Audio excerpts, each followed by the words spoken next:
सारी माँओं से शुक्रिया अदा करता हूँ उनके किरदार के लिए, उनके रोल के लिए, उनकी अहमियत के लिए। लेकिन हाँ, आज वर्ल्ड मनाता है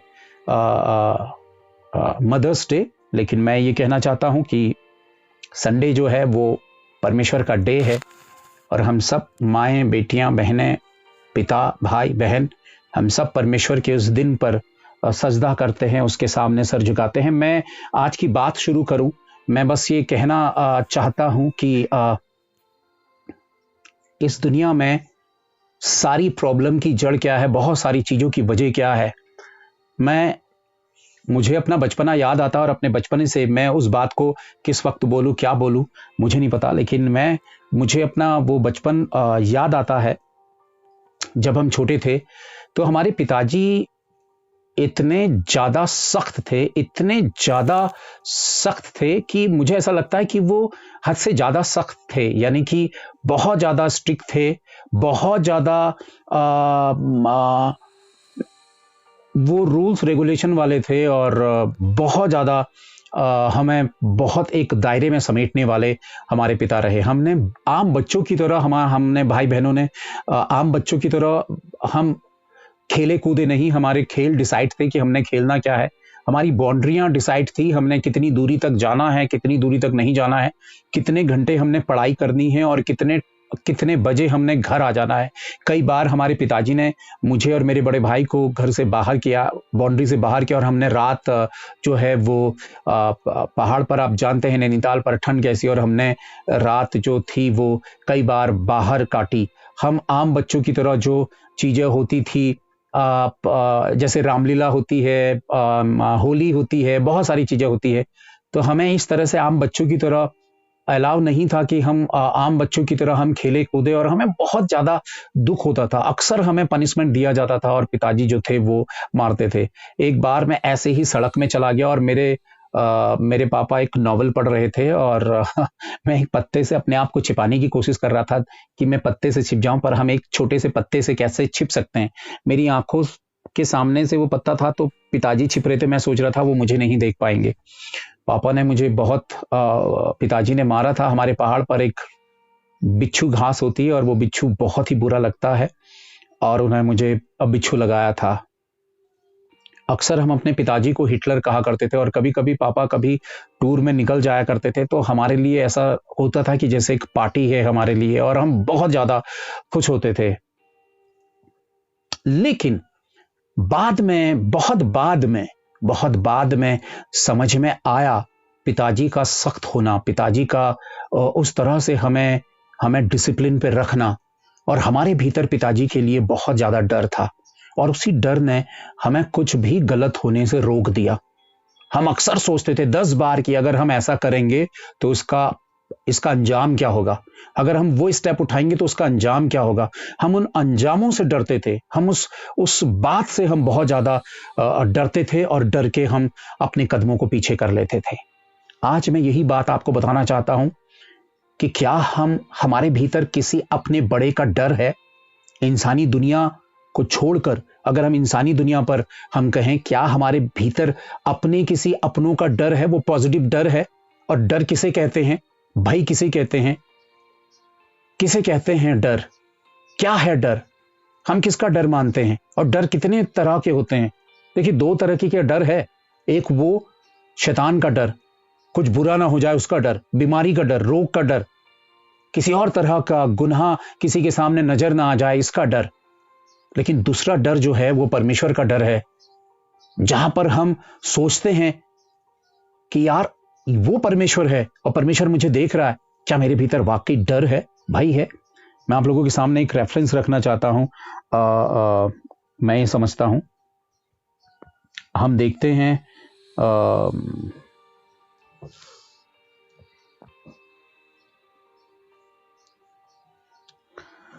हैं प्रोवर्ब्स, हम देखते हैं नीति वचन, हम देखते हैं प्रोवर्ब्स चैप्टर 9 हम देखते हैं, और उसकी वर्स हम 10 देखते हैं। क्या कहता है वचन, यहोवा का भय मानना बुद्धि का आरंभ है, और परम पवित्र ईश्वर को जानना ही समझ है। यहोवा का भय मानना बुद्धि का आरंभ है और परम पवित्र ईश्वर को जानना ही समझ है।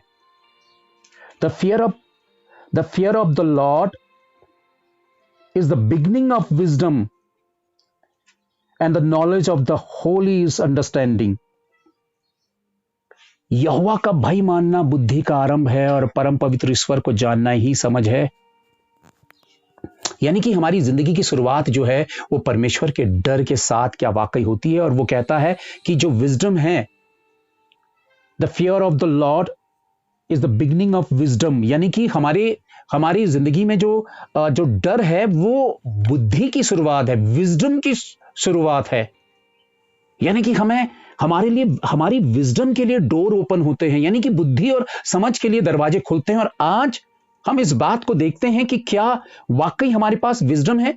और आज इंसान नॉलेज पाने के लिए, विजडम पाने के लिए, बुद्धि और समझ और ज्ञान हासिल करने के लिए माँ बाप अपने बच्चों के पीछे पढ़ाई पर कितना पैसा खर्च करते हैं। अच्छे से अच्छे स्कूल, अच्छे से अच्छे कॉलेजेस, अच्छे से अच्छी ट्रेनिंग अपने बच्चों को देने की कोशिश करते हैं। यानी कि ज्ञान के लिए वो पैसा बहाते हैं, बुद्धि के लिए वो पैसा बहाते हैं, उस विजडम के लिए, नॉलेज के लिए वो पैसा बहाते हैं। और अपने लोग जो हैं वो नॉलेज पाकर, बड़ी बड़ी एजुकेशंस पाकर अपने आप को ज्ञानवान और बुद्धिमान समझ के वो घमंड करते हैं। वो सोचते हैं कि जो विजडम है, जो बुद्धि और ज्ञान है, वो हम पैसा देकर खरीद सकते हैं या फिर हम इंसानी दुनिया से ट्रेनिंग पाकर हम इसे पा सकते हैं। क्या ऐसा है? हाँ, ऐसा होता है। इंसान वो नॉलेज पाता है, वो ज्ञान पाता है। लेकिन आपको मैं बताना चाहता हूं कि वाकई इंसानी ज्ञान ने इंसान को दिया क्या? उसकी नॉलेज ने, उसकी विजडम ने, बुद्धि ने उसको दिया क्या? ज्यादातर लोग घमंड से भर गए, एटीट्यूड से भर गए।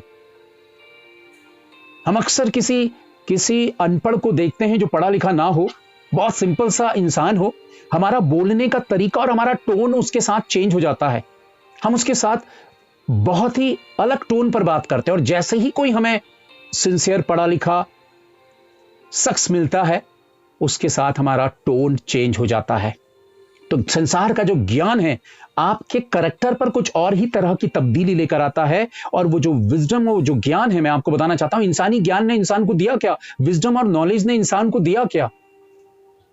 जातियां, धर्म, रंगभेद, ऊंच नीच, छुरी, कांटा, तलवार, भाले, बॉम्ब, बंदूकें,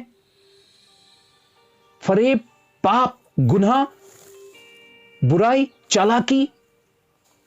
आप देखिए इस दुनिया पर, आप देखिए वर्ल्ड के भीतर देख लीजिए, हमारी कंट्री के भीतर देख लीजिए, जितने भी पॉलिटिशियंस होते हैं, इंसान चकरगिन्नी की तरह उनके पीछे घूमता रहता है। आप देखिए इंसानी नॉलेज ने किया क्या, बुद्धि ने किया क्या? जितना इंसान बुद्धि और ज्ञान में बढ़ता चला गया, उतना ज्यादा वो क्रूर होता चला गया, यानी कि उतना ज्यादा वो एग्रेसिव होता चला गया दुनिया के लिए। हमने ना जाने दुनिया किस तरह से लड़ती और भिड़ती थी और मारकाट होती थी। हमने 2 वर्ल्ड वॉर देखे हैं। अभी देखिए, हम कहते हैं कि देखो कितनी सभ्य कंट्रीज हैं। रूस के पास इतनी ज्यादा सोर्सेज हैं, नेचुरल सोर्सेज हैं, और वो वर्ल्ड की पावरफुल कंट्रियों में से एक कंट्री है। लेकिन देखिए करैक्टर तो है ही नहीं। वो विजडम और बुद्धि का इस्तेमाल एक दूसरे की तबाही में है, एक दूसरे की बर्बादी में है। हमने दुनिया को बिगड़ते हुए, हमने दुनिया को मिटते हुए और दुनिया को खत्म होते हुए देखा है, उसकी बुद्धि, अपनी समझ और उसकी नॉलेज से। आज हर एक साइंटिस्ट बहुत गहरी चीजों के निजात पे लगा पड़ा है।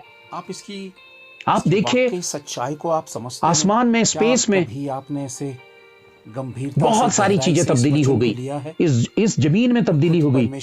और इसकी वजह क्या रही? इंसानी विजडम। जब वो अपने ज्ञान में, अपनी बुद्धि पर जब वो कायम रहा, तो उसने सिर्फ तबाही और बर्बादी के ही हालात पैदा किए। बाइबल का एक हिस्सा समझकर इससे हम आगे बढ़ फैमिली के भीतर कह लीजिए, परिवारों के भीतर कह लीजिए, कोई एक भाई दूसरे भाई से ज्यादा पढ़ लिख जाता है, उसके पास अच्छी नौकरी आ जाती है, भाई भाई के बीच में डिफरेंस हो जाता है, फैमिली के भीतर डिफरेंसेस आने लगते हैं, परिवारों के भीतर बंटवारे होने लगते हैं। इंसान सभ्य है, सभ्यता की ओर को है। आज नैतिकता, यानी कि जो हमारे समाज में एक, हम कहते हैं ना कि उठने बैठने का दौर खत्म हो गया है, वो रिश्ते नाते खत्म हो गए एक दूसरे के साथ। क्या हुआ? क्यों हुआ ये सब कुछ? ये तमाम चीजें किस लिए हुई?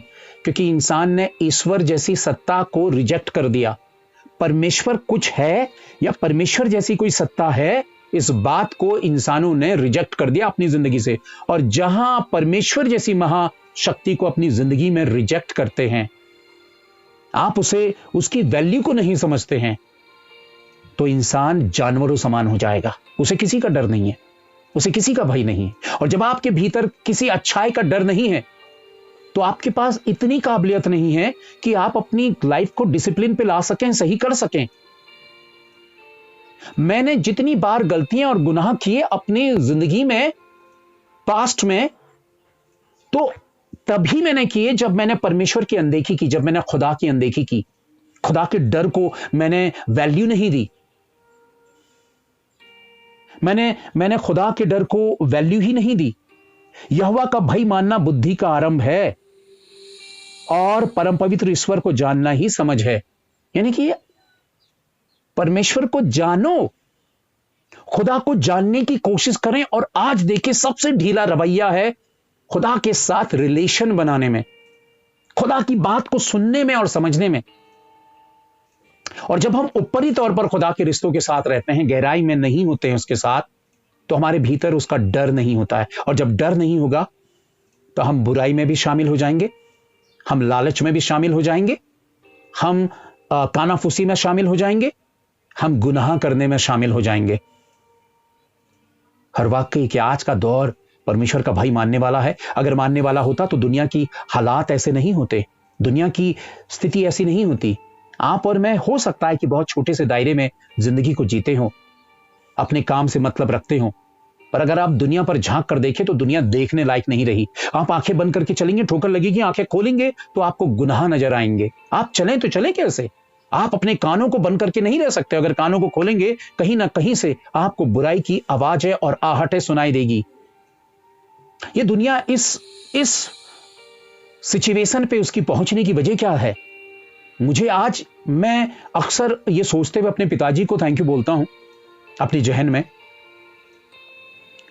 कि हां ठीक है, वो सख्त तो थे, लेकिन वहां से हमारी जिंदगी ऐसी बन गई। आज भी मेरे भीतर वो आदत ऐसी है कि शाम होते ही मुझे ऐसा लगता है कि मुझे घर जाना चाहिए, क्योंकि वो बचपन से वो आदत ऐसी हो गई थी। वो आज भी शेड्यूल, वो पढ़ाई का और हर चीज का सिस्टम बहुत सारा आज भी अपने जहन पे बसा हुआ है, क्योंकि पिताजी का डर था। देखिए, अच्छा डर आपके करैक्टर को बनाता है, आपकी जिंदगी को बनाता है। अगर आप के भीतर डर नहीं है, आप एक बेहतर इंसान बनने की दिशा की ओर को आगे नहीं बढ़ सकते हैं। डर होना बहुत ज्यादा जरूरी है। और आप देखिए, जो जूइस थे, यहूदी लोग थे, परमेश्वर ने कितना रहम उनके ऊपर किया। इजरायली एक ऐसी कौम है इस दुनिया पर जिन्होंने सबसे ज्यादा बुरे हालात और बुरे दौरों का सामना किया है। यहूदियों के ऊपर जो सताव इस वर्ल्ड के भीतर हुआ, वो दुनिया में किसी और जाति के ऊपर नहीं। और उसकी वजह क्या थी? क्योंकि परमेश्वर उनके रूबरू था, खुदा उनके रूबरू था। उन्होंने खुदा को वैल्यू नहीं दी, खुदा की बात को डिसओबे किया, वो ओबीडेंट नहीं रहे, वो खुदा की बातों को मानने वाले नहीं रहे। क्यों? क्योंकि खुदा का डर नहीं है। मैं अपने बाप की बात को क्यों मानूं? मेरे पिता जो कह देते थे, हमें वो करना ही करना है, क्योंकि खौफ, बाप का खौफ है जहन पे। नहीं, मेरे बाप ने कहा है मुझे करना है, शाम तक इसे कंप्लीट करके देना है।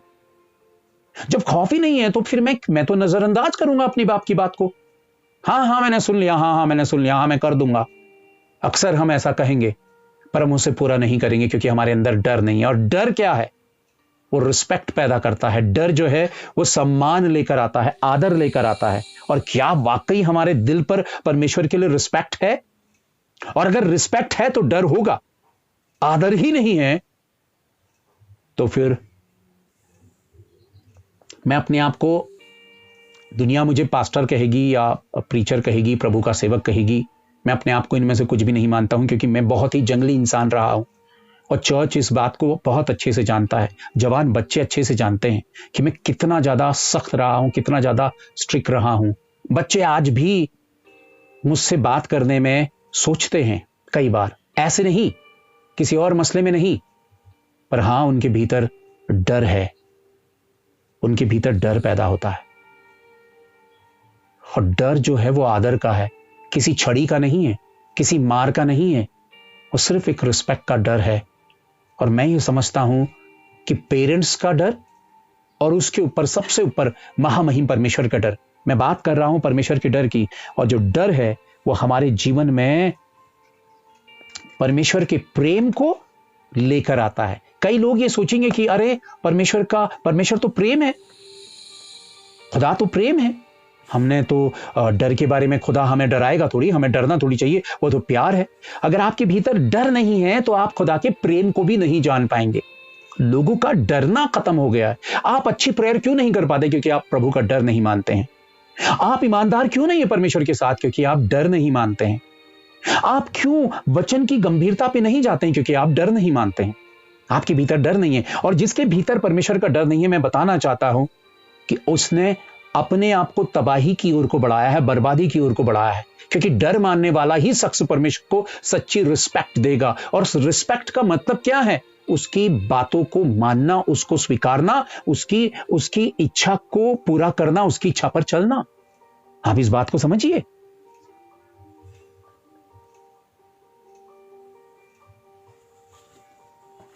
वचन फिर से देखिएगा, the fear of the Lord is the beginning of wisdom and the knowledge of the holy is understanding. Jehovah का भय मानना बुद्धि का आरंभ है और परम पवित्र ईश्वर को जानना ही समझ है।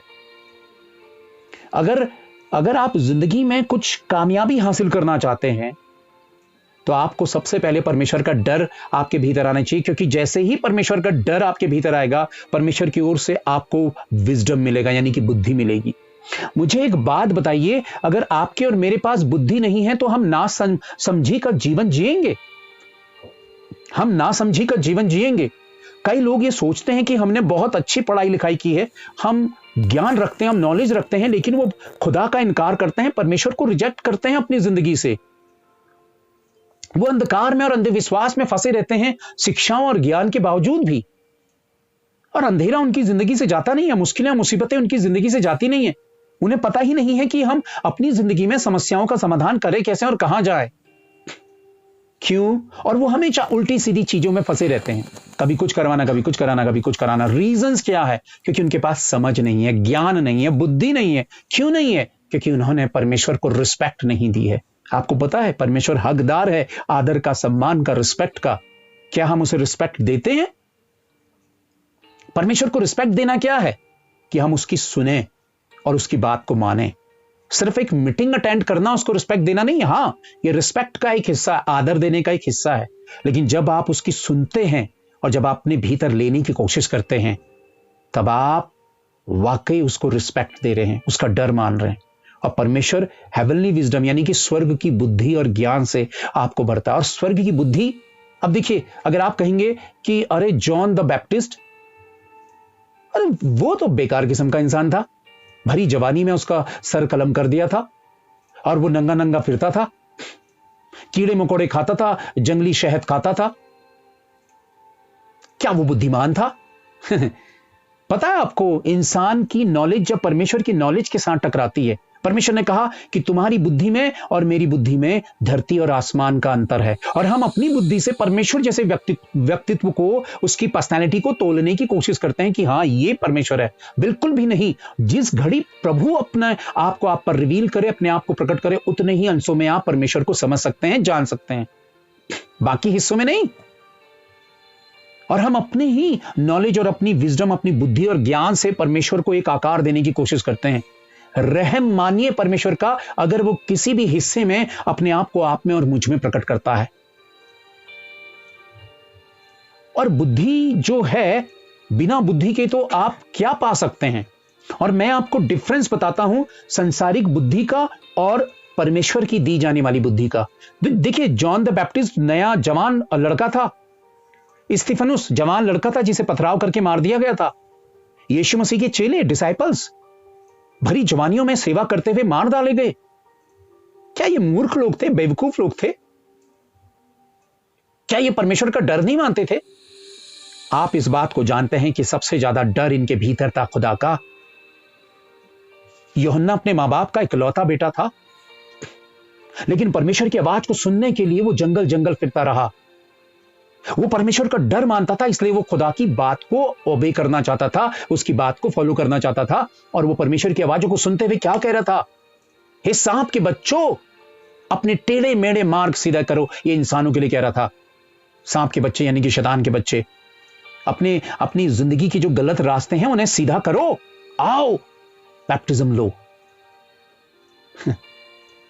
ना उसके पास प्रॉपर्टी, ना उसके पास महल, ना उसके पास प्रॉस्पेरिटी, पैसा। वो तो एक दो कपड़े भी नहीं है। ये तो बेवकूफ इंसान है। क्या वो बेवकूफ था? हम जो दुनियावी नॉलेज है, जो विजडम है, जो बुद्धि है, और जो खुदा की बुद्धि है, उसमें मैं डिफरेंस आपको बताना मांगता हूं। खुदा की बुद्धि जॉन के पास थी, उसके पास थी, स्तिफनुस के पास थी, उन जवानों के पास थी जिन्होंने संसार का जो सुख है, जो संसार की खुशी है, और संसार का जो जितनी भी लाइफ स्टाइल है, उसको उन्होंने छोड़कर उन्होंने मुसीबत और मुश्किलों का रास्ता चुना। क्योंकि विजडम, असली विजडम किसे बोलेंगे? असली बुद्धि किसे बोलेंगे? जिसमें परमेश्वर आपके साथ इन्वॉल्व है। जब आप प्रेयर करते हैं तो हॉली स्पिरिट आपको साथ इन्वॉल्व होता है। जब आप प्रेयर करते हैं आपको आंसर्स मिलते हैं। जब आप प्रार्थना करते हैं तब आप आत्मा की आग से भर जाते हैं। जब आप प्रार्थना करते हैं तब आप परमेश्वर की उपस्थिति को महसूस करते हैं। जब आप प्रार्थना करते हैं तो बुराइयां आपकी जिंदगियों से जाती हैं। आपको सही गलत का पता चलता है कि नहीं, मुझे इसके साथ चलना है या उसके साथ चलना है, मुझे इससे बात करनी है या उससे बात करनी है, मैंने इसके साथ संगति रखनी है या उसके साथ संगति रखनी है, मैंने इसके साथ रिलेशन रखना है या उसके साथ रिलेशन रखना है, मैंने ये रास्ता पकड़ना है या वो रास्ता पकड़ना है, मुझे ये बोलना है या वो बोलना है, मैंने ये 400 BC में फंसना है या 420 में फंसना है, या मैंने सीधा रास्ता अपनाना है। परमेश्वर की विजडम, परमेश्वर की बुद्धि आपको हर गलत, बुराई और गड़बड़ी से आपको पहले से ही आगाह करेगी और आपको बताएगी कि इसका रिजल्ट ऐसा होगा, इसके परिणाम ऐसे होंगे, फ्यूचर पे ये इसका इस तरह से इसके रिजल्ट्स होंगे। क्योंकि आपने खुदा को रिस्पेक्ट दी है, इसलिए वो आपको फ्यूचर के हर एक बुरे खौफ से और हर एक बुराई से आपको बचाने की उसने आपको विजडम दी है। और असली विजडम क्या है? असली बुद्धि क्या है? जो आपको हेवन तक पहुंचाती है, खुदा के रूबरू करती है। आपके पास बहुत कुछ हो जाए, दुनियावी चीजें हो जाए, मटेरियलिस्टिक चीजें आपके पास है, पर आप खुदा जैसी शख्सियत के साथ नहीं हैं। खुदा के लिए आपके दिल में खौफ नहीं है। आप सोचते हैं कि आप अपने पैसे से दुनिया को खरीदेंगे, और आप खुदा का डर नहीं मानते हैं। और जो खुदा का डर नहीं मानते हैं वो घमंड से भरे हुए रहते हैं। उनके भीतर एक बात और होती है, कई लोग सिर्फ परंपरागत मसीहत के साथ जीते हैं, उन्हें नहीं पता। वो सोचते हैं कि विरासत में मसीहत हमें मिली है। मसीहत विरासत में नहीं मिलती है। क्रिश्चियनिटी कोई एक धर्म नहीं है, और दुनिया इसको कहती है क्रिश्चियनिटी एक धर्म। मैं नहीं मानता हूं। धर्म तो सिर्फ परमेश्वर की इच्छा और उसके वचन और उसके विचार हैं जो हम ग्रहण करते हैं। क्रिश्चियनिटी एक प्रैक्टिकल कैरेक्टर का हिस्सा है जिसे फॉलो करना आपकी मेरी जिम्मेदारी है। कि कोई परमेश्वर एक ऐसी शख्सियत मैंने इस वर्ल्ड के भीतर देखी, मसीह को। पूरी बाइबल आप ढूंढ कर देखिए, कहीं पर वो धर्म का जिक्र नहीं करता, क्रिश्चियन नाम का जिक्र नहीं है। लेकिन आपको मैं बताना चाहता हूं कि आपके मेरे भीतर का डर आपकी जिंदगी में परमेश्वर के साथ एक नई और पहली शुरुआत करेगा। और अगर आपके भीतर डर नहीं है, आप उसकी बात को क्यों मानेंगे? आप उसे फॉलो ही नहीं करेंगे। आप हमेशा अपनी शर्तों वाली मसीहत के साथ जिएंगे। यानी कि जो आप सोचते हैं आप वैसी मसीहत को फॉलो करेंगे। परमेश्वर जो कहता है उसकी मसीहत को आप फॉलो नहीं करेंगे। तो जो डिसाइपल्स जो मर गए, जो जवान लोग मर गए प्रभु का काम करते हुए, क्या वो बेवकूफ थे? उनके पास तो कुछ भी नहीं था। क्राइस्ट ने तो उनसे बोला था, ना झोला, ना लाठी, ना बटवा, ना रोटी, ना 2 कुर्ते। लेकिन फिर भी वो गए, और उनकी सक्सेस देखिए। उनकी सक्सेस की बदौलत हम उनके उस बेस में आप और मैं बैठे हुए हैं। उनकी फाउंडेशन पर आप और मैं हैं। आपको पता है कितना पावरफुल बेस उन्होंने बनाया है। इस दुनिया की कोई भी दौलत हो या कुछ भी हो, वो खत्म हो जाएगी। हमारी कंट्री के भीतर ताजमहल है जो पूरी वर्ल्ड के लोग उसे देखने के लिए आते हैं, पर जिसने बनवाया था, बनवाने के बाद उसके बेटे ने उसे कैद कर दिया था। और जिसने बनाया था, जो आर्किटेक्ट था, इंजीनियर था, उसके हाथ काट दिए थे।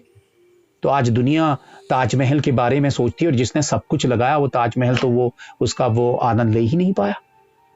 कहने का मतलब मैं आपको बताना चाहता हूं कि विजडम जो है यानी कि परमेश्वर का जो डर है, आपके भीतर परमेश्वर के लिए सच्चा रिस्पेक्ट लेकर आता है। आप कहते हैं प्रभु मैं आपको रिस्पेक्ट देता हूं, आपको आदर देता हूं, लेकिन मैं अपनी मनमानी करता हूं। वो खुदा को आदर देना नहीं है। आदर है उसकी आज्ञाकारिता। जब हम देखते हैं साम 115 115, जब हम देखते हैं साम हाँ हाँ अच्छा, हम साम देखते हैं। अच्छा,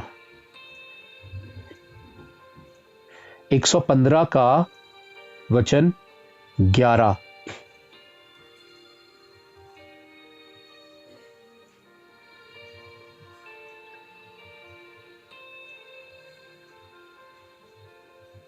हे यहोवा के डरवैयो, यहोवा पर भरोसा रखो, तुम्हारा सहायक और ढाल वही है।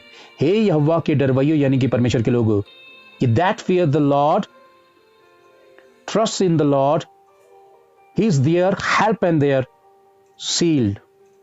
हे यहोवा के डरवैयो, यहोवा पर भरोसा रखो, तुम्हारा सहायक और ढाल वही है। परमेश्वर पर भरोसा कौन रखेगा? जो उस पर विश्वास करता है। और विश्वास कौन करेगा? जो उसे रिस्पेक्ट देता है। और रिस्पेक्ट कौन देगा? जो उसका डर मानता है। हम सांझ होने से पहले ही अपनी घर के भीतर दुबक आते थे, क्योंकि पिताजी का डर था। मैंने कई अपने दोस्तों को गलत राह अपनाते हुए देखा। वो पढ़ाई ठीक से नहीं कर पाए, कई लोग नशे में पड़ गए, गलत उटपटांग चीजों में पड़ गए। मैंने अपने एक दोस्त को देखा, वो क्लासमेट था मेरा, एक दिन मुझे मार्केट में मिला और नशे में था, मुझसे पैसे मांग रहा था। मैंने उसे पैसे नहीं दिए, क्योंकि मुझे पता था कि ये सब कुछ ऐसे हरकत करेगा। मुझे बहुत दुख हुआ, क्योंकि उस समय जब हम पढ़ते थे साथ में तो बहुत अच्छा था। लेकिन देखिए, जहां पर आप के भीतर डर नहीं होगा सही और गलत का, आपकी जिंदगी के रास्ते आप भटक जाएंगे। और बहुत यंग भरी जवानी पर वो उन पटांग चीजों पे पड़ गया। आपको पता है, शैतान मौके ढूंढता है हमारी जिंदगी को बर्बाद करने में। हम ये सोचते हैं कि कोई बला हमारे पीछे है या बुराई हमारे पीछे है। हम खुद की बला हैं, क्योंकि आपको परमेश्वर ने समझ और शक्ति दी है। जब आप अपने फैसलों में स्ट्रांग बनेंगे तो बलाएं भी आपके नजदीक आने से डरेंगी। आप अपनी खमियां और खामियां आप और मैं किसी बला और किसी बुराई पर बिल्कुल भी नहीं डाल सकते हैं। प्रिय भाई बहनों, देखिए, एक जमाना, मैं कहूंगा कि एक जमाना, मुझे तो नहीं पता वो कौन सा जमाना, लेकिन एक जमाना था जहां पे परमेश्वर को रिस्पेक्ट देना एक बहुत बड़ी बात मानी जाती थी, कि परमेश्वर का डर मानना। और क्या आज की जनरेशन परमेश्वर का डर मानती है, या अपने आसपास की दुनिया का किसी का डर मानती है? आज खौफ ही खत्म हो चुका है, डर खत्म हो गया है, डर ही नहीं है। और आज के समय में अगर परमेश्वर के भय की बात की जाए, डर की बात की जाए, फेयर की बात की जाए, तो ये दकियानुसी बात लगती है, ये बेवकूफी से भरी हुई बात लगती है। अरे छोड़ो, लोग खुदा का मजाक बनाते हैं, परमेश्वर का मजाक बनाते हैं, और ये कितनी बड़ी, मैं कहूंगा कि बेवकूफी की बात है। आज आप और मैं आमने सामने हैं।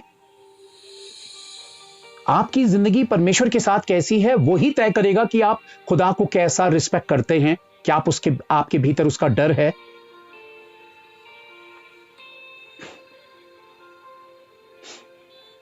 बुद्धिमानी ये नहीं कि हम कुछ भी 420 करके, कुछ भी गलत करके, किसी को लॉस करा के, किसी के साथ 420 करके, या हम चालबाजी करके हम बहुत कुछ हासिल करने, ये विजडम नहीं है। क्योंकि खुदा ने कहा जो बोओगे वो काटोगे। आखिरी का समय तो खुदा की नजदीकी में आना होता है, और आप उसका सामना करेंगे, मैं उसका सामना करूंगा। फिर इटर्नल, अनंत काल की या तो जिंदगी या तो फिर अनंत काल का नर्क आपको मुझे सहना पड़ेगा।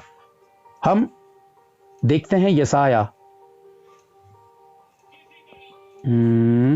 1 सेकेंड, आइजाया हम देखते हैं, और उसका हम देखते हैं 11 चैप्टर 11।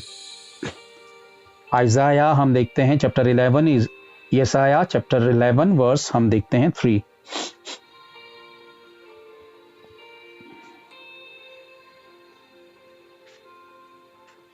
और उसको यहोवा का भय सुगंध सा भाएगा। वह मुंह देखा न्याय ना करेगा और ना अपने कानों के सुनने के अनुसार निर्णय करेगा। कहने का मतलब यह है कि वो परमेश्वर का यानी कि परमेश्वर का डर जो है उसे एक अच्छी सुगंध, एक अच्छी खुशबू की तरह लगेगा। And shall make him of quick understanding in the fear of the Lord, and he shall not जज after the sight of his eyes, neither approve after the hearing of his ears। कहने का मतलब है, और उसको यहोवा का भय सुगंध सा भाएगा, वह मुंह देखा न्याय ना करेगा और ना अपने कानों के सुनने के अनुसार निर्णय करेगा।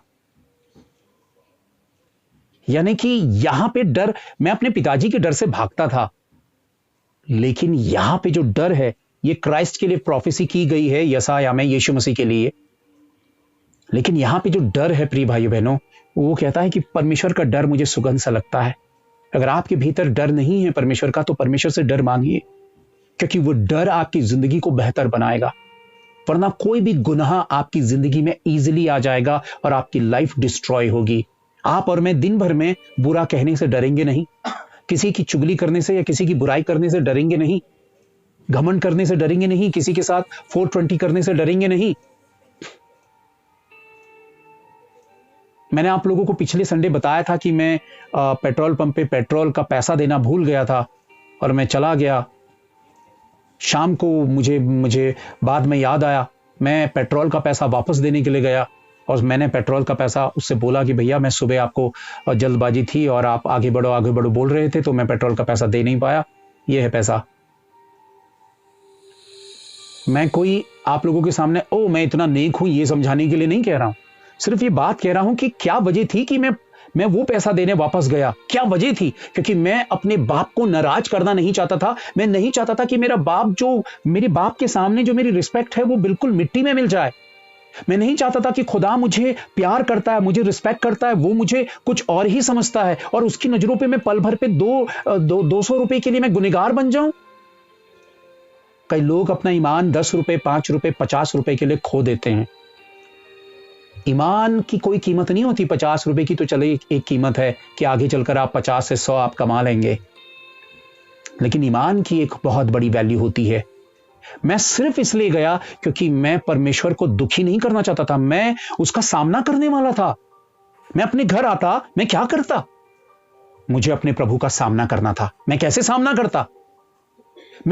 करता जबकि मैंने इग्नोर कर दिया था वहां पे सही होने को, और मैं गलत होकर आया।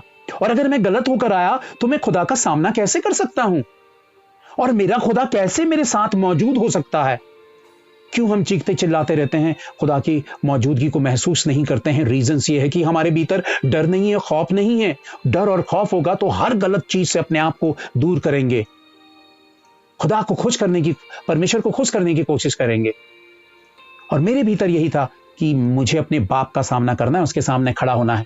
वो मुझे कौन सी अपनी औलाद मानेगा, समझेगा? अरे झूठी, मक्कार, लोभी, लालची, फ्रॉडी, क्या ये नाम मुझसे अगर खुदा ऐसे नाम से मुझे पुकारेगा तो क्या ये मेरी सक्सेस है, ये मेरी सफलता है? 200 रुपए के लिए मैं अपना ईमान बेच दूं? 200 रुपए के लिए मैं ईमान बेच दूंगा। कई लोग बहुत कुछ करते हैं इस दुनिया पे, आप और हम सब जानते हैं, लेकिन क्या वो अपनी जिंदगी पर एक पल भी बढ़ा सकते हैं? अपनी जिंदगी की सांसों को बढ़ा सकते हैं? 2021 और 22 प्रिय भाइयों बहनों, मुझे भी कोविड हुआ था और आप में से कितनों को कोविड हुआ होगा। मैंने सुबह के 4 बजे अपनी मौत देख ली थी, मेरे गले पर बस मेरी जान निकलने वाली थी। क्या आप मेरी बात समझ रहे हैं? और आप में से कितने लोग हो सकता है कि हॉस्पिटलाइज हुए रहे हों। हो सकता है आप में से कितने लोगों की आखिरी सांसें चल रही हो और आप लोगों में से कितने लोगों के प्रिय लोग इस दुनिया से चले गए हों। हमारे कितने जानने वाले लोग, बहुत खास लोग नहीं बचे, इस दुनिया से चले गए।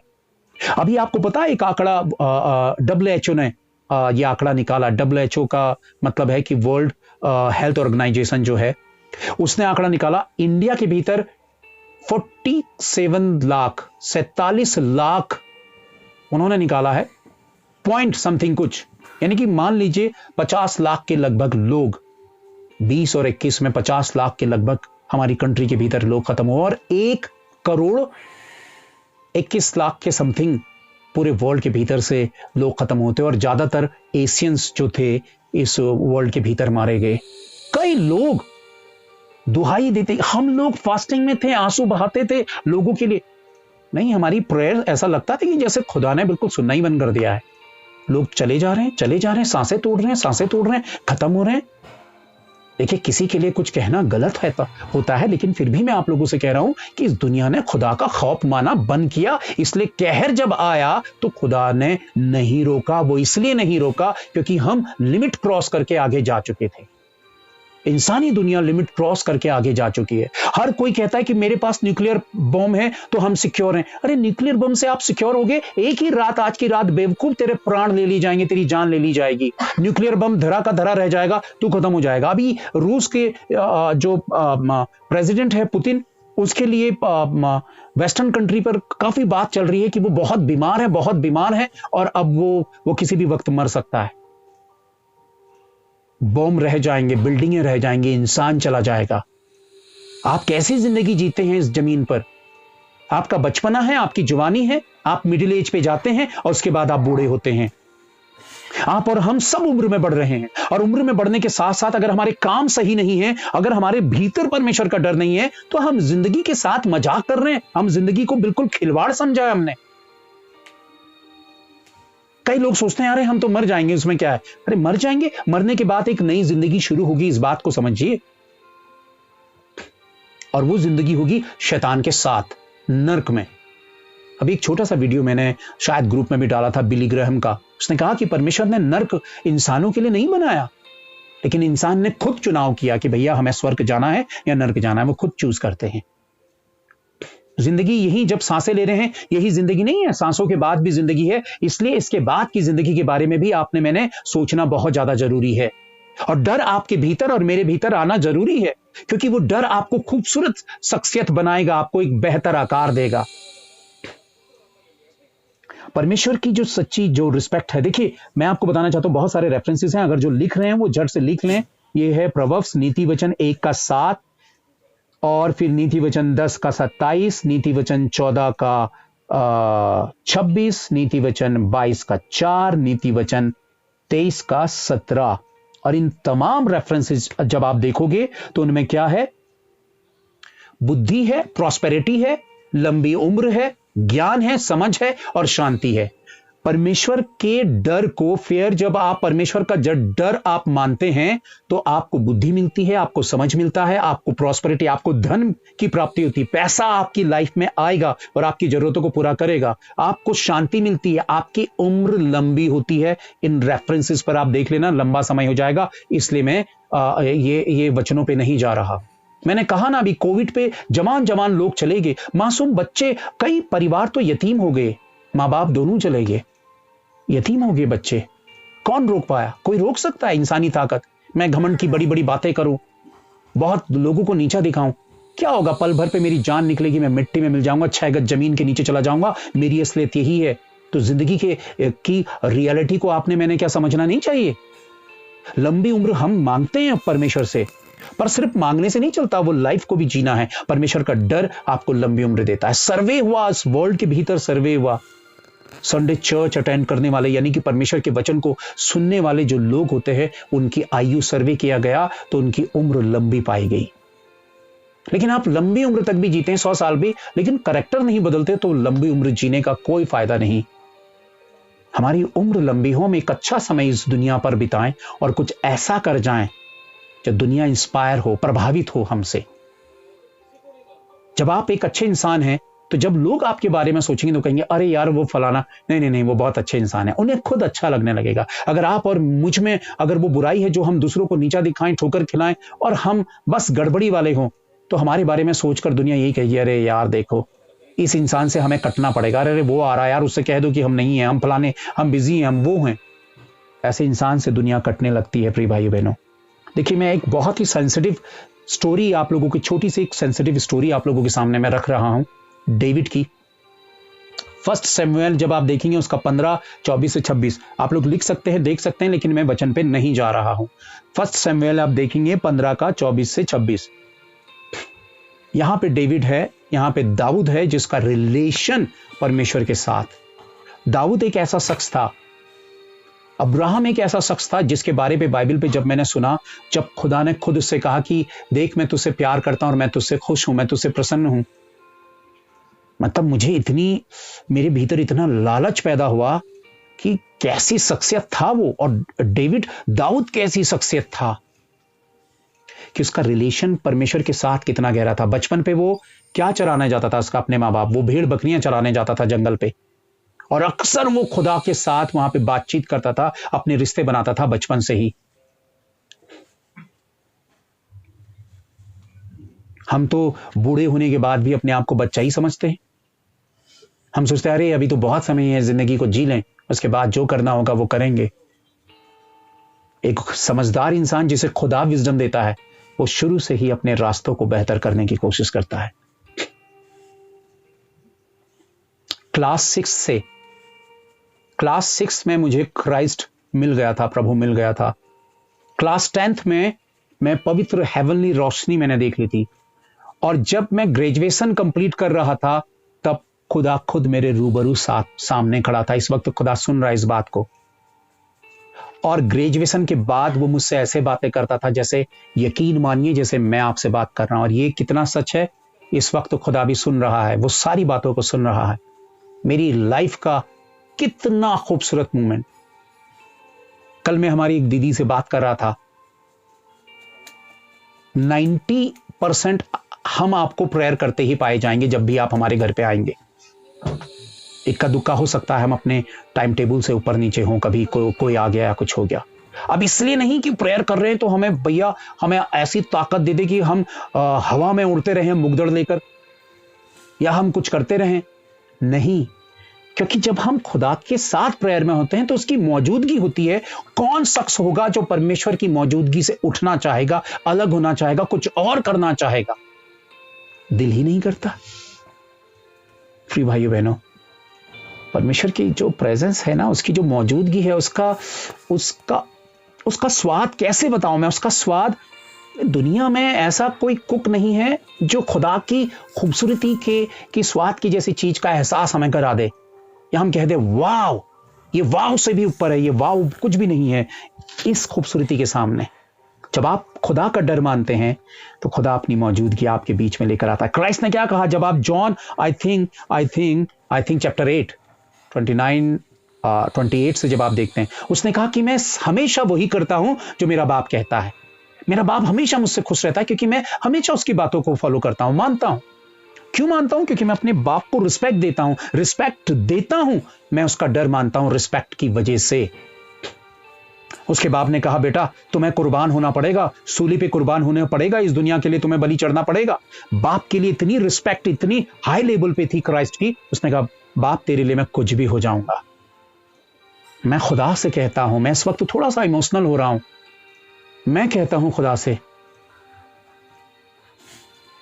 सर की चोटी से लेकर पैर के नाखून तक का हर हिस्सा तेरा है खुदा।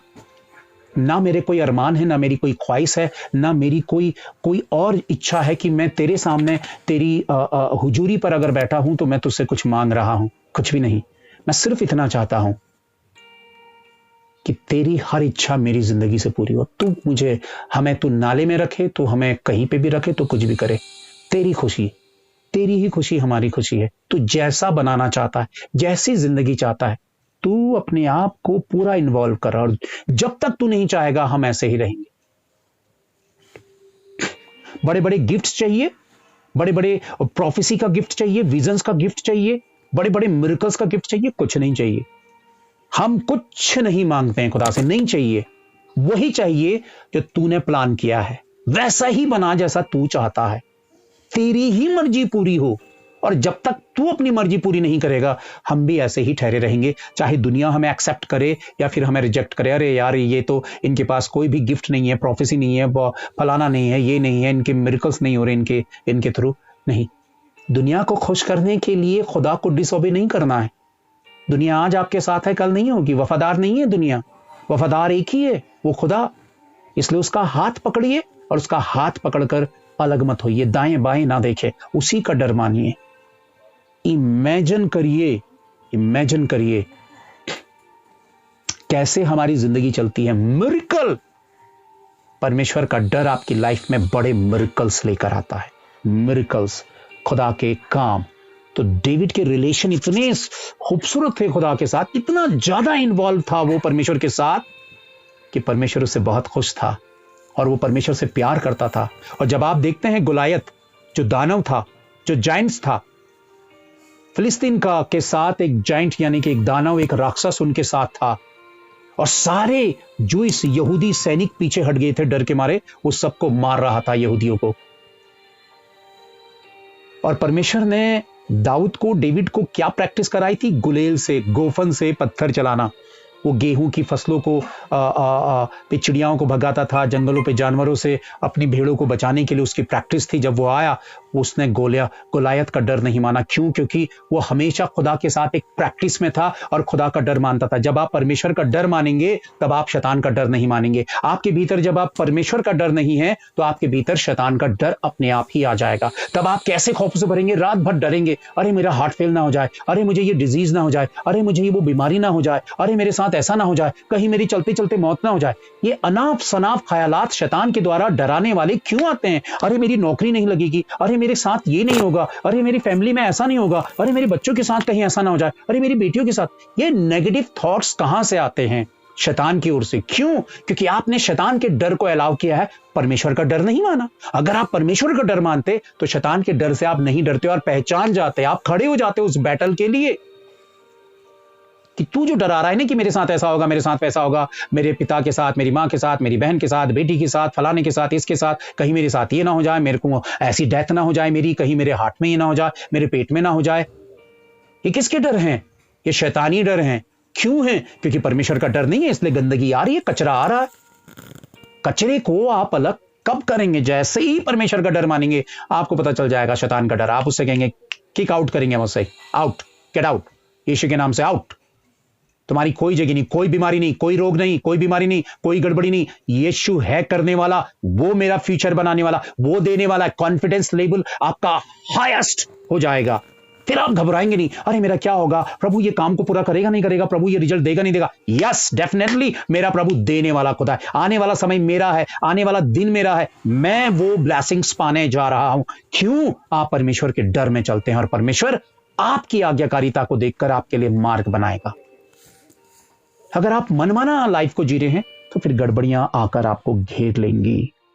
साम 34 हम देखते हैं, हम साम देखते हैं, भजन संहिता हम देखते हैं 34 और उसका हम देखते हैं रेफरेंस, हम देखते हैं 4।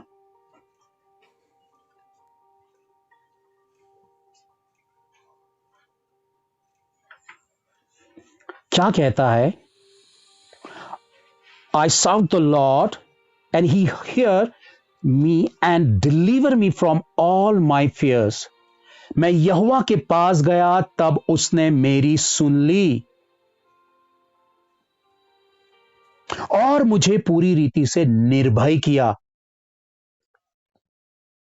From all my fears, उसने मुझे delivered me from all my fears. मैं यहोवा के पास गया तब उसने मेरी सुन ली और मुझे पूरी रीति से निर्भय किया। मैं परमेश्वर के पास गया और उसने मुझे फेयरलेस कर, मुझे पूरी तरह से निर्भीक कर दिया, निडर कर दिया। किस बात से डर रहा था मैं? फ्यूचर नौकरी से डर रहा था, डर हटा दिया फ्यूचर की नौकरी का। अरे बच्चों का क्या होगा, अरे माँ बाप का क्या होगा, अरे मेरा कल क्या होगा, मेरा आज क्या होगा। कई लोग इतनी ज्यादा फिक्र करते हैं, इतनी ज्यादा चिंता करते हैं कि वो नेगेटिव हो जाते हैं। देखिए, जब भी आप रात को कोई नेगेटिव थॉट लेकर सोना चाहेंगे तो सबसे पहले आपकी नींद खराब होगी, और जब आपकी नींद खराब होगी तो आपका माइंड प्रॉपर काम नहीं करेगा और आप नेगेटिव थॉट्स आपके आने लगेंगे। और जैसे ही नेगेटिव थॉट्स आने लगेंगे, आप लोगों के लिए नेगेटिव होने लगेंगे। एक ये साइंटिफिक रीजन मैं आपको बता रहा हूं, उसके साथ एक बिब्लिकल रीजन भी मैं आप लोगों को बता रहा हूं। अगर अक्सर आपको रातों को प्रॉपर नींद नहीं आती है, आप नेगेटिव होने लगेंगे, आप चिड़चिड़े होने लगेंगे, आप गुस्से में आने लगेंगे, आप नेगेटिव और निराशा वाली बात करने लगेंगे, कॉन्फिडेंस लेवल आपका बहुत कमजोर होने लगेगा। अगर आप प्रॉपर अच्छी नींद लेते हैं और अच्छी नींद चाहते हैं तो सोने से पहले आप कुछ अच्छा हेल्दी टॉपिक पर बात करिए या अच्छा टॉपिक लेकर आप रातों को सोइए। आपको बहुत अच्छे ड्रीम आएंगे और बहुत अच्छी आपका बॉडी जो होगा वो बहुत ही एक तरीके से जो बंधन है वो बॉडी के खुल जाएंगे और आपको बहुत ही अच्छा आराम मिलेगा आपकी बॉडी में जब आप पॉजिटिव बातों को लेकर सोते हैं। रात को एक सब्जेक्ट लीजिए पॉजिटिव और उसी को सोचते हुए आपको बेहतर नींद आ जाएगी। जैसे ही आप नेगेटिव थॉट्स में जाएंगे आपकी नींद चरमरा जाएगी, आपकी नींद गड़बड़ा जाएगी, क्योंकि आपका सिस्टम जो है वो ब्रेन का और आपकी बॉडी का जो सिस्टम है वो बिल्कुल डिस्कनेक्ट हो जाएगा। तो इसलिए बहुत ज्यादा जरूरी है एक बेहतर नींद, और वो नींद जो है वो परमेश्वर की, एक अच्छी नींद जो है वचन क्या कहता है, वो परमेश्वर की ही ओर से आती है। तो यहां पे वो कहता है कि निडर, बीमारी मुझे डर नहीं है, रोग मुझे डर नहीं है, हमारा फ्यूचर क्या होगा। कई बार थोड़ा थोड़ा सा डर लगता है, यार कल क्या होगा, यार इतनी महंगाई बढ़ गई है, इतना सब कुछ वो हो रहा है, हमारी जिंदगी कैसे चलेगी। ओ देखो, जब हम जमीनी सोच में आते हैं हम डरने लगते हैं, और जैसा हम कहते हैं कि खुदा तू ही तो आज तक चलाता आया है, अब तू कैसे बदल सकता है, ये तो फितरत इंसान की है बदलने की, गिरगिट की तरह, तेरी तो है नहीं, तू जो था, तू जो है, तू वो रहेगा। तो जिंदगी चलाने वाला परमेश्वर है। मत डरिए, इस दुनिया में जो कुछ भी हो आपका रिश्ता परमेश्वर के साथ मजबूत रहे, आपके चारों ओर खुदा जो है वो सेफ्टी का बाड़ा बांधेगा और आपको ऊंचा उठाता चला जाएगा, आपको ऊंचा उठाता चला जाएगा। ये बात को समझिए, आपको ऊंचा उठाता चला जाएगा। सिर्फ आप अपनी प्रॉब्लम के सोल्यूशन के लिए ही जिंदगी नहीं जिएंगे, बल्कि आप अपने पड़ोसियों और अपने समाज पर भी बेहतरी लाने की कोशिश करेंगे, क्योंकि आप में से बह रहा है वो फाउंटेन्स, आप में से फूट रहे हैं, वो जीवन की जल की नदियां आप में से बह रही है, वो रिवर्स बह रही हैं और लोग आपसे ब्लेसिंग्स पा रहे हैं। मैंने वो होना है प्रिय भाइयों बहनों।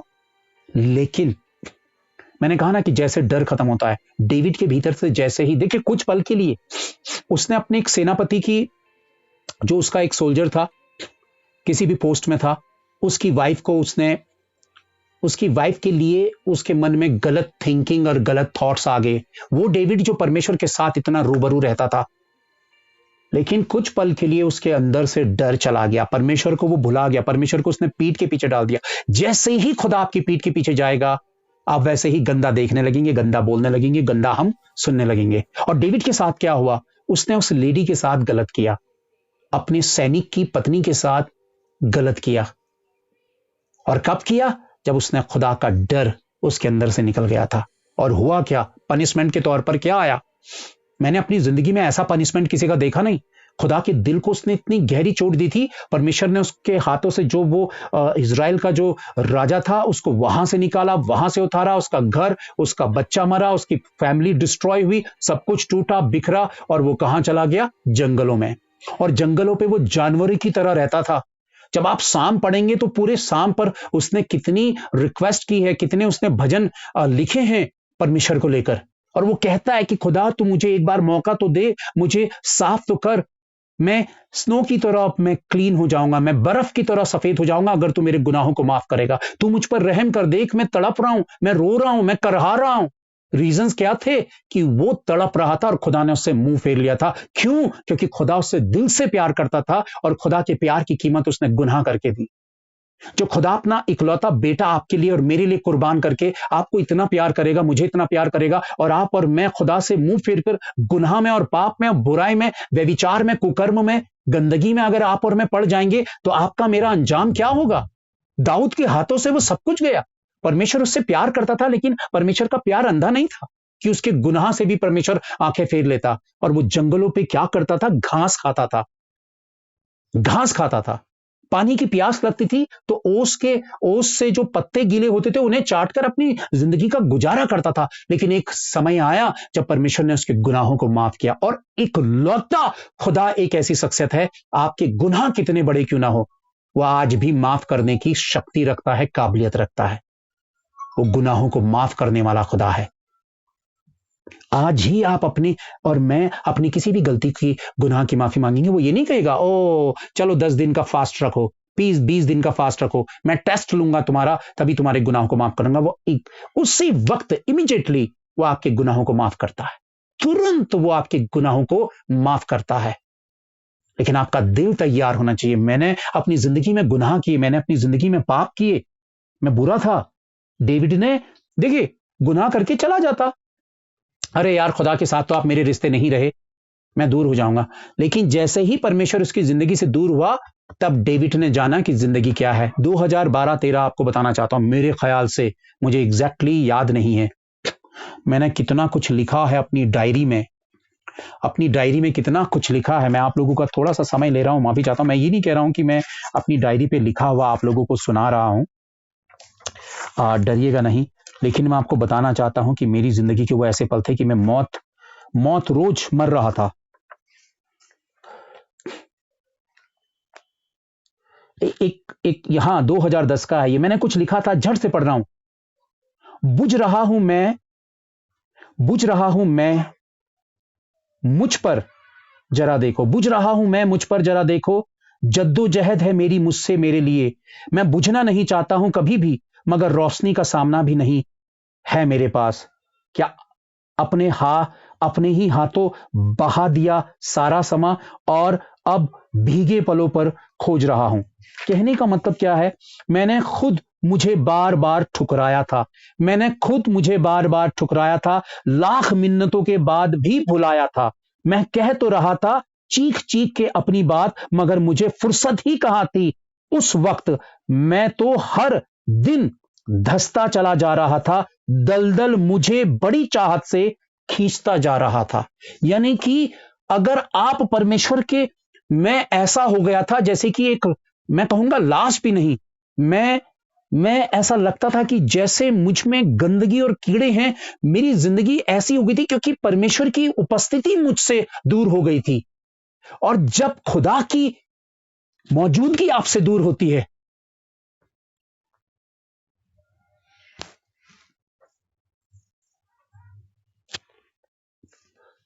मैं बता नहीं सकता हूं कि जिंदगी क्या होती है।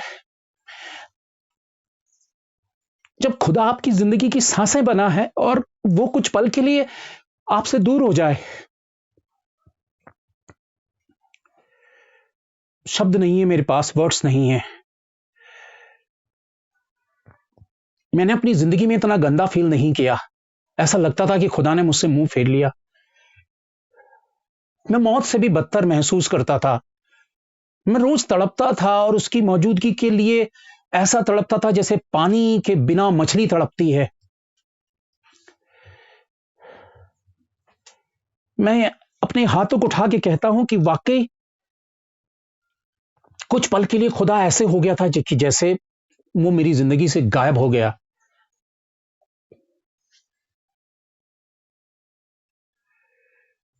और बहुत बाद में खुदा ने मुझे सिखाया और मुझे बताया कि जब मैं अपना एहसास नहीं देता हूं तब भी मैं हूं। क्यों उसने मुझे ये सिखाया? हो सकता है कि आगे चलकर मैं लोगों को मजबूत करने की कोशिश कर सकूं, लोगों को थोड़ा सा ताकत देने की कोशिश कर सकूं, उनको पुश करने की कोशिश कर सकूं, उनका साथ देने की कोशिश कर सकूं, लोगों को बता सकूं कि अगर खुदा की मौजूदगी आप बिल्कुल फील नहीं कर रहे हैं, हिम्मत मत हारिए, होप मत छोड़िए, वो है, अपना जोर लगा के रखिए। और मैंने वही किया।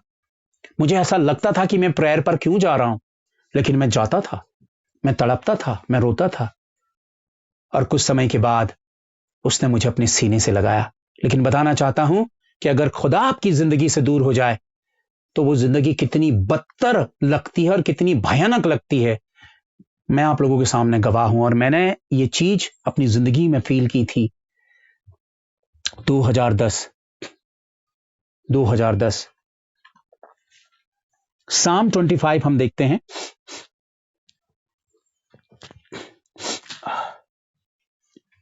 उसका हम 14 देखेंगे, वचन संहिता।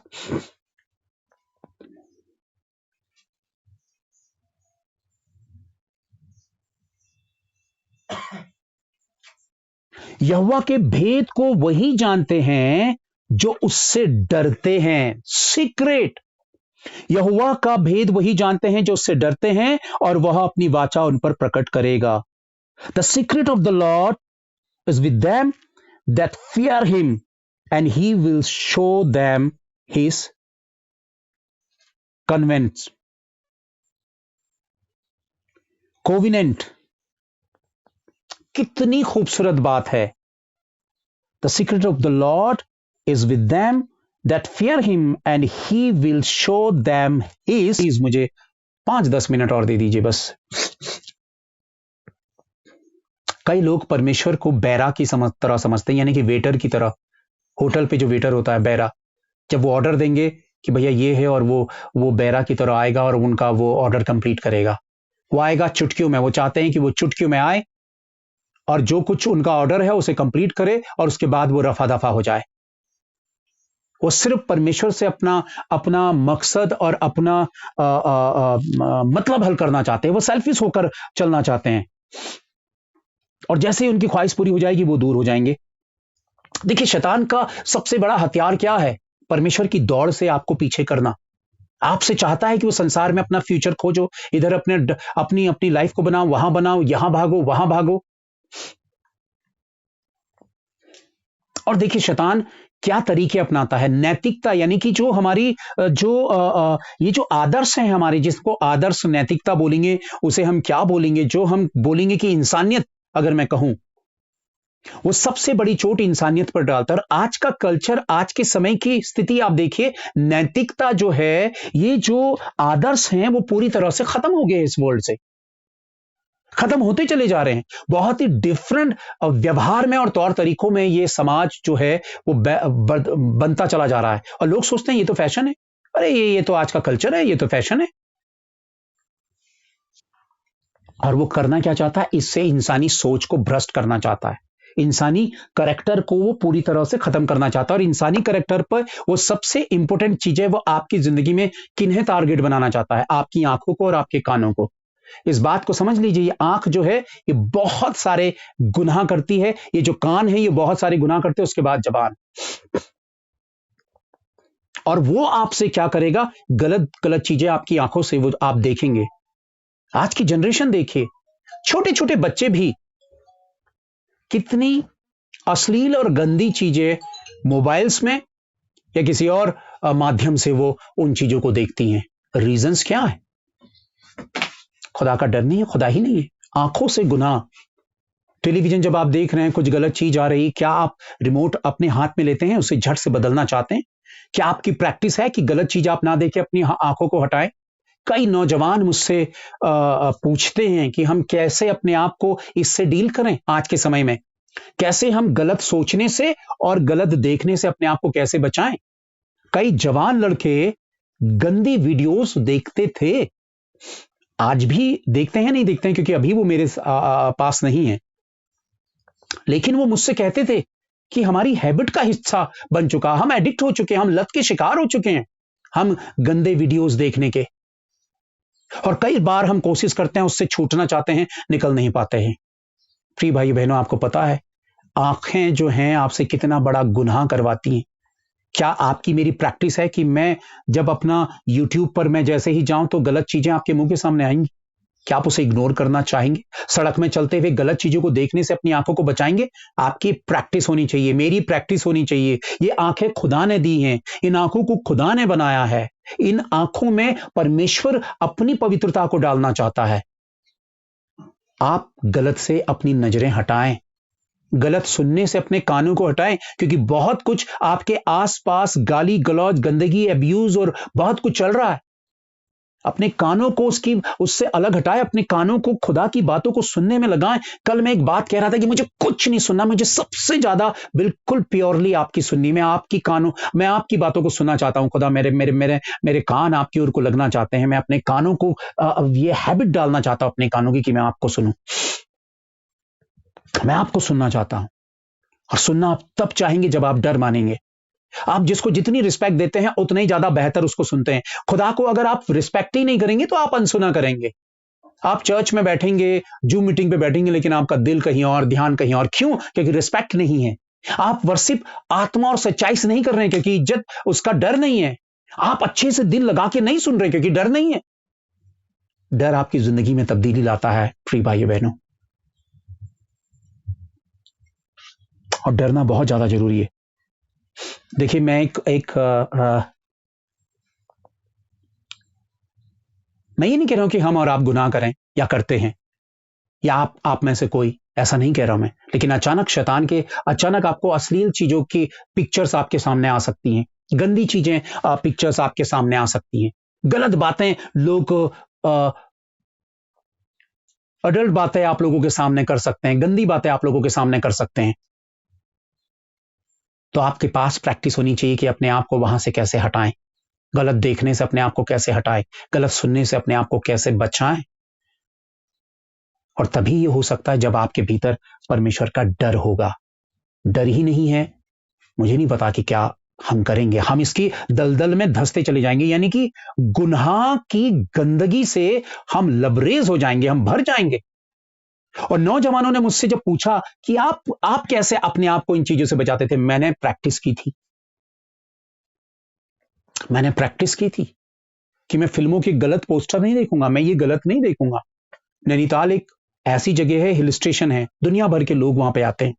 हम भैया, हम सड़कों में चलेंगे आंखें बंद करके नहीं चलेंगे, आपको बता नहीं सकता हूं, बहुत सारी चीजें आपको प्रैक्टिस करनी पड़ती है। आंखें अपनी जड़ से बचाने की, अपनी आंखों को कंट्रोल पे लाइए, अपने कानों को कंट्रोल पे लाइए, अपनी जबान को कंट्रोल पे लाइए, उसको खुदा को सौंपिए, क्योंकि इन तीनों चीजों से आपका कैरेक्टर बिगड़ेगा या आपका कैरेक्टर बनेगा, और ये तीनों चीजें ही आपको या तो हेल में या फिर हेवन पे ले जाने की वजह बनेंगी। मैंने प्रैक्टिस की थी। मैंने, जब जवानों ने मुझसे पूछा कि आप कैसे, मैंने कहा मैं ये प्रैक्टिस करता था।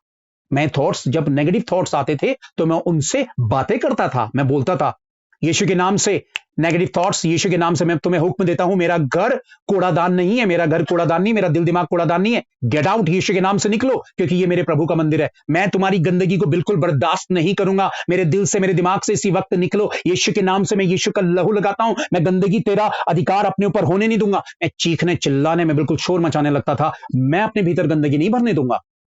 शैतान तो लेकर आएगा थॉट्स, बुरे बुरे, बुरी गंदगी लाएगा, बर्बादी आपकी करनी चाहेगा, इमोशनली आपको गिराने की कोशिश करेगा, और भी तरीके से आपको आपको कमजोर करने की कोशिश करेगा। जी, आखिरी वचन हम देखेंगे। एक स्टोरी में, छोटी सी एक स्टोरी बता रहा हूं। एक डॉक्टर था, ये बाहर की कंट्री की बात है, और उसके साथ की जितनी भी कुछ ऐसी नर्सेज थी उसके साथ, जो उसके रूम पर लेटर रख जाती थी और उसके साथ गलत रिलेशन बनाना चाहती थी। और वो खुदा का डर मानने वाला शख्स था, वो बिल्कुल उन्हें इग्नोर करता था। और जब ये हद से ज्यादा बढ़ने लगा तो उसने वहां पे नौकरी छोड़ दी, वहां पे उसने जॉब छोड़ दी, वो वहां से दूर हो गया। परमेश्वर का डर मानने वाले लोग अपनी लॉस का डर नहीं मानते हैं, और परमेश्वर उनको उससे बड़ी ब्लेसिंग्स देगा। आपका मेरा कैरेक्टर बेहतर होना बहुत ज्यादा जरूरी है, क्योंकि ईश्वर ने हमें बनाया है, शैतान ने हमें नहीं बनाया कि हम गंदगी का, कचरे का ढेर बन जाएं।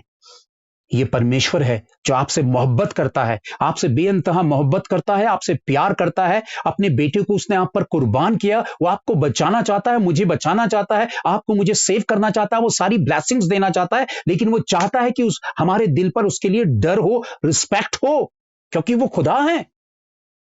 इतना तो आपने मैंने करना चाहिए। आखिरी रेफरेंस मैं आप लोगों के सामने रखता हूं, साम 34,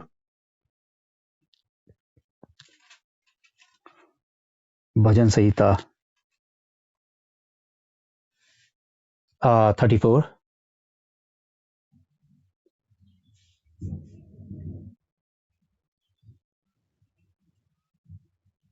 क्या कहता है? O fear the Lord, ye his saints, for there is no want to them that fear him. हे यहोवा के पवित्र लोगों, उसका भय मानो, क्योंकि उसके डरवैयों को किसी बात की घटी नहीं होती। डरवैये सेंट्स यानी कि जो संत होते हैं, जो संत होते हैं, उनके लिए बात बोल रहा है वो, कि हम जो संत हैं, हम परमेश्वर के लोग हैं, हम धर्मी लोग हैं। हे यहोवा के पवित्र लोगों, प्योर लोगों, उसका डर मानो, क्योंकि उसके डरवैयों को किसी बात की घटी नहीं होती। यानी कि जब आप खुदा का डर मानेंगे, आपके लाइफ में ब्लेसिंग्स आना शुरू हो जाएंगी। किसी बात की घटी नहीं होती, पैसे की घटी नहीं होगी, अच्छी हेल्थ की घटी नहीं होगी, अच्छे रिलेशंस की घटी नहीं होगी। कई लोग आज अच्छे रिश्तों के लिए तरसते हैं, फैमिली लाइफ उनकी बिल्कुल डिस्ट्रॉय है, गड़बड़ी है। अच्छे रिश्ते, अच्छे नाते, जब आप खुदा का डर मानेंगे तो आपके भीतर परमेश्वर का डर और उसका खौफ जो है आपकी जिंदगी में, वो सारा खुदा की ओर से सारी ब्लेसिंग्स को लेकर आ जाएगा। यही है परमेश्वर। और आज का दिन यही है कि हम परमेश्वर के डर को माने, उसको रिस्पेक्ट दें और उसे फॉलो करें।